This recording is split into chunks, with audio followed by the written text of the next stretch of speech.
আসসালামু আলাইকুম। আশা করি সবাই ভালো আছেন। আলহামদুলিল্লাহ আমিও ভালো আছি। তো এই দুটো হচ্ছে দেশি লাউ। আমি অনেকদিন পরে বাড়ি থেকে ঢাকায় আসছি আমার মার বাসায় বেড়াইতে। তো সেই লাউ নিয়ে আসছিলাম। তো এই লাউই আজকে আম্মু রান্না করবে। তো সেই লাউয়ের পুরো রেসিপিটি থাকছে আপনাদের সাথে। তো লাউ কীভাবে রান্না করতে হয় সেই রেসিপি তো আছেই, সেই সাথে আছে যে আমার মায়ের হাতের রান্না, কারণ আমার মায়ের হাতের রান্না আমি খুব ভালোবাসি। আমার মার হাতের রান্না হচ্ছে অনেক বেস্ট। আজকের রেসিপিটা আমার জন্য অনেক স্পেশাল, যেহেতু আজ আমার মা রান্না করতেছে। আমার মায়ের হাতের রান্না অনেক দিন পর খাচ্ছি।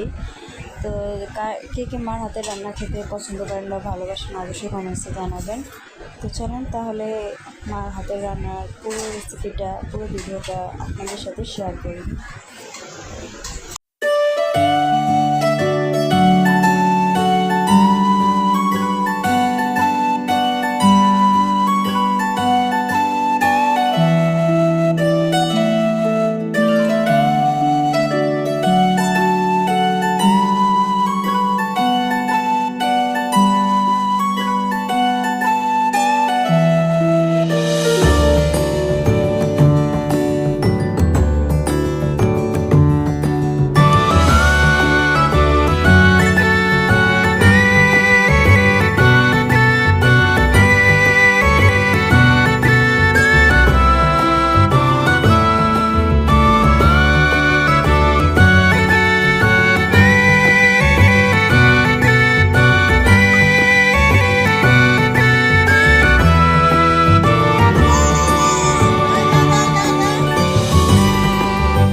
তো লাউটা এখানে ভালো করে কেটে ধুয়ে নেওয়া হয়েছে। এখানে নিয়ে নিছি পেঁয়াজ কুচি, কাঁচামরিচ কুচি, আর বড় মাছ দিয়ে রান্না করব। তো এটা হচ্ছে রুই মাছ। তো রুই মাছটাকে ভালো করে ধুয়ে ভেজে নেওয়া হয়েছে। তো চলেন তাহলে রান্নার পদ্ধতিটা দেখে নেই।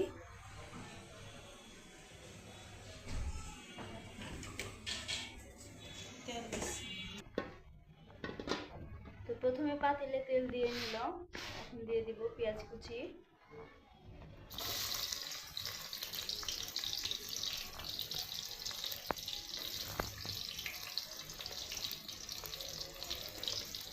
পেঁয়াজটাকে ভালো করে ভেজে নিব।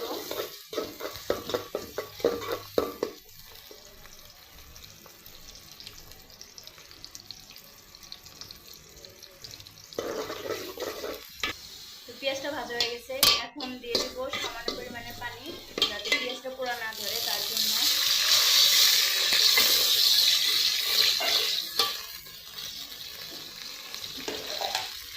এখন দিয়ে দিচ্ছি আদা রসুন বাটা একসাথে।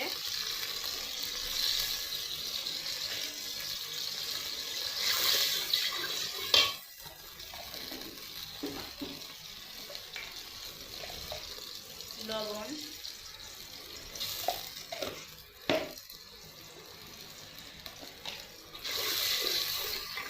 এখন দিয়ে দিচ্ছি হলুদের গুঁড়া,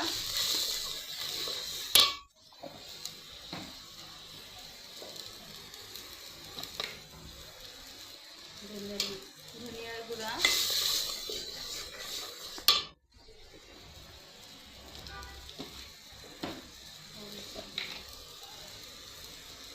মরিচের গুঁড়া,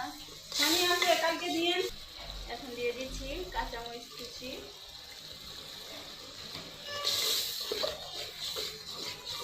এখন মশলাটাকে ভালোভাবে কষান করে নিব।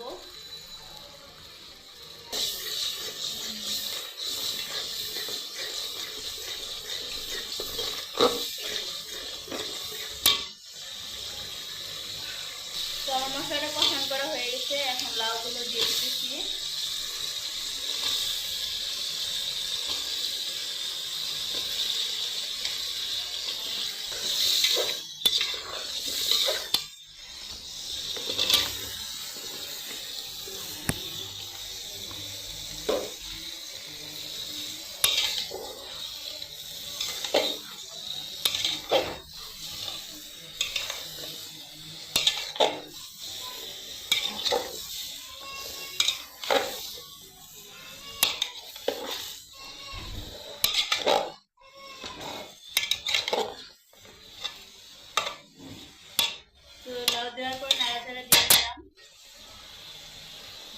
এখন যে বাকিটুক ছিল সেগুলো এখন দিয়ে দিব। তো এখন লাউটাকে ঢেকে দিব। লাউটা ঢেকে দিলে লাউ দিয়ে যে পানিটা বের হবে সেটা দিয়ে লাউটা কষানো হয়ে যাবে। কষানোর জন্য আলাদা করে পানি দিতে হবে না।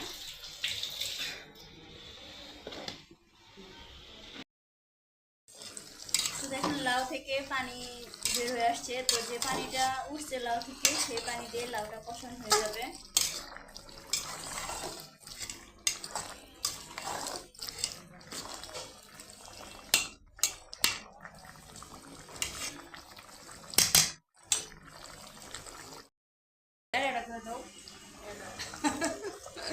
লাউ থেকে যে পানিটা বের হয়েছিল সেই পানিতে লাউটা হয়ে গেছে, তার এখানে আর আলাদা করে পানি দেওয়ার প্রয়োজন পড়ে নাই। আর যে পরিমাণে পানিটা আছে সেটাতেই লাউ যতটুকু হওয়ার বাকি আছে সেটাও হয়ে যাবে।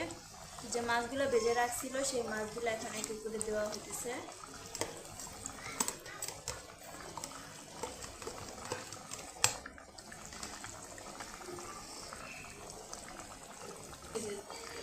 লাউয়ের স্বাদ বাড়ানোর জন্য দিয়ে দেওয়া হতেছে পরিমাণ মতো চিনি। চিনিটা দিলে লাউয়ের যদি নাকি স্বাদ একটু কম লাগে বা স্বাদ না হয় তাহলে সেক্ষেত্রে চিনিটা দিলে লাউয়ের।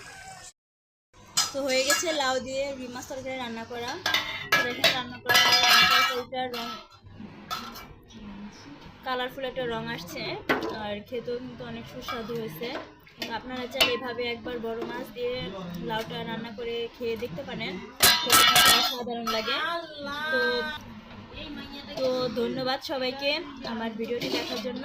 ভালো থাকেন, সুস্থ থাকেন, আল্লাহ হাফেজ।